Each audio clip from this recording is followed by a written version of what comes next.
10वी-12वी नंतर इंजिनिअरिंग मध्ये डिप्लोमा करायचंय आणि लोकलच्या जीवघेण्या प्रवासाची भीती वाटतेय, तर मग सर्वोत्तम पर्याय कर्जत भिवपुरीचं यादवराव तासगावकर पॉलिटेक्निक. सुसज्ज लॅबोरेटरीज, अनुभवी शिक्षक वर्ग, भव्य ग्रंथालय, जिम, स्पोर्ट्स, सांस्कृतिक कार्यक्रम, बस फॅसिलिटीज आणि बरंच काही. AIML, computer, civil, mechanical, electrical आणि इन्फॉर्मेशन टेक्नॉलॉजी मध्ये डिप्लोमा उपलब्ध.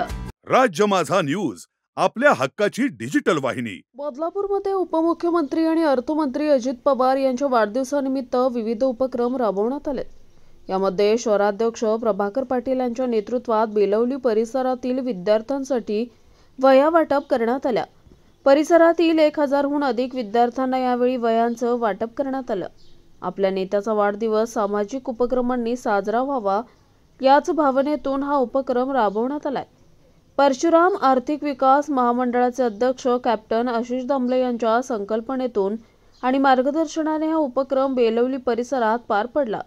यावेळी प्रियंका दामले, राम लिये, हर्षाली गायकवाड, राजेश पाटील यांच्यासह राष्ट्रवादी काँग्रेसचे कार्यकर्ते, पदाधिकारी उपस्थित होते. या उपक्रमाने नक्कीच विद्यार्थ्यांच्या शिक्षणात हातभार लागण्यास मदत होणार आहे. आम्ही अजितदादा पवार यांच्या वाढदिवसानिमित्ताने आम्ही बदलापूर शहरात आमच्या पक्षाच्या वतीने, राष्ट्रवादी पक्षाच्या वतीनं बऱ्याचशा वार्डामध्ये छोटे मोठे असे कार्यक्रम ठेवलेत. आज आम्ही बेलवली परिसरात आशिष दामले यांच्या नेतृत्वात आत्ताच आम्ही दामले मॅडम वगैरे आम्ही सर्व, वैशालीताई आणि मोहिते काकू, संदीप गायकवाड आम्ही सर्व एकत्र येऊन मुलांना जो ते 1400 ते 1500 मुलांना आज वह्या वाटप केला. हा कार्यक्रम आम्ही सालाबादप्रमाणे अजितदादांच्या वाढदिवसानिमित्त नेहमी करत असतो.